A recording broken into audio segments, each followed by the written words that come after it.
Okay, so here's the claim.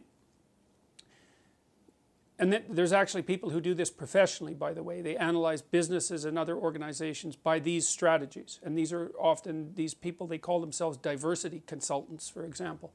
Okay, so here's the claim. Imagine that you take a hierarchy of some sort, like a law firm, a big law firm. Then what you do is you analyze the hierarchical structure of the law firm. Then you break down the representation of the people in the law firm by their identity categories. So how many men, how many women, how many transsexuals. But then you don't stop there, eh? And this is actually part of the technical problem with the approach. You divide them by race. You divide them by ethnicity. You divide them by sexual identity. Okay, so imagine there we've got 6 categories already, 6 or 7 categories. Now, of course, obviously race is further divisible, as is ethnicity, as are such things as attractiveness, right? So there's all sorts of ways of dividing people into groups axiomatically, and there's no self-evident way of determining which of those group divisions should be superordinate. And that's partly how the leftists, the radical leftists, can keep gerrymandering the game, because they can just keep playing games with the group categories. In any case, you take the organization, you take the bottom hierarchy and you say, the bottom rung, and you say, okay, well, is it 50% men and 50% women? And if the answer to that is no, then you make the claim that the reason for that is because of systemic oppression and prejudice. Oppression, prejudice, bigotry, and usually misogyny. Then you make the case that the people who are organizing the organization are bigoted and misogynist, even if it's not consciously, unconsciously, so that's the unconscious bias aspect.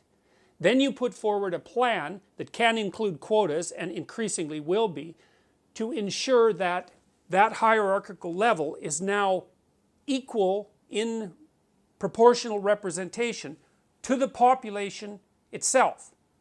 Now, of course, conveniently, you also get to determine which population you're going to compare it to, because that's one of the ways that you get to keep the power when you're doing this. You get to decide which groups people are going to be identified with, even though there's a near infinite number of ways people could be divided into groups, and you get to decide which population you're going to compare it to. So you can keep everybody unstable and off kilter permanently with that sort of approach. Well, then you go into the organization and you make anti-unconscious bias training, for which there is zero for the utility of which there is zero evidence for the utility of that intervention from a scientific perspective. In fact, some of the scientific evidence suggests that if you make unconscious bias training mandatory, you make prejudice worse.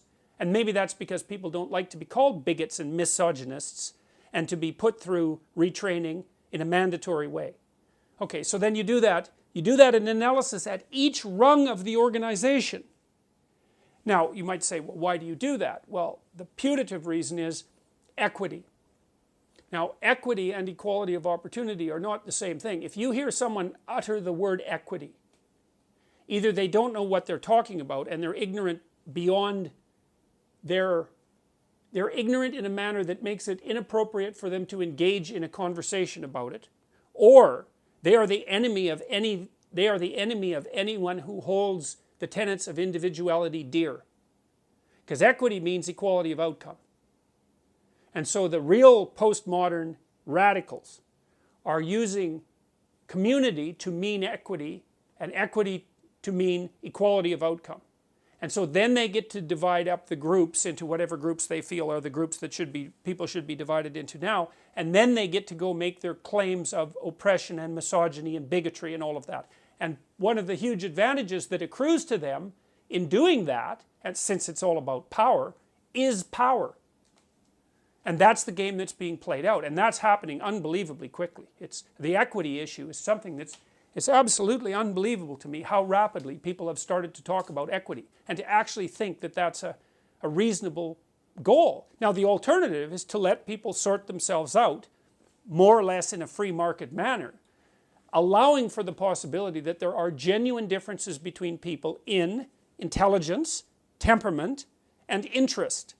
and the notion that those things differ, and that a tremendous amount of that difference is a consequence of underlying biological reality, is overwhelming. And the humanities types, the postmodernist types, they know they've lost the scientific battle over this. The whole idea that people are a blank slate, and that everyone's equal at birth, and that everything that makes people differ is a consequence of socialization, that bloody idea has been dead among anybody who's reasonably educated as a scientist. That's been dead since, I would say, mid-60s.